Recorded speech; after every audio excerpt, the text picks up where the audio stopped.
All of the work that I do deals with experience and gaining inspiration from making connections between people and places and materials and things and telling a story.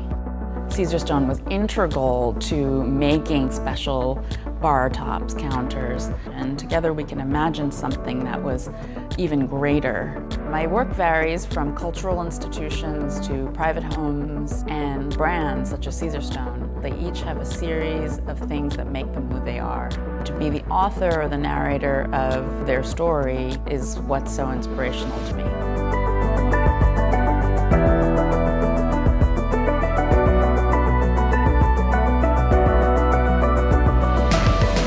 The way you move through the space sets the intention of the experience.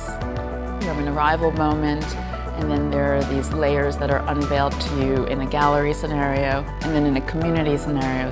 The ceiling has a direct relationship with the facade. The idea of it being white was that we wanted the shapes and the forms of the rotating panels to be very pure. We wanted to keep the materials here at the Experience Center very simple. So you see on the floors and the walls similar materials being repeated.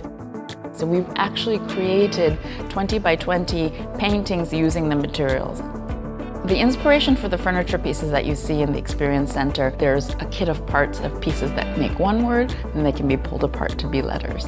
Every surface, every texture, every wall starts to tell the story about how you can think away from the norm and be inspired in your everyday life. The Caesarstone Experience Center is really one of a kind in its industry.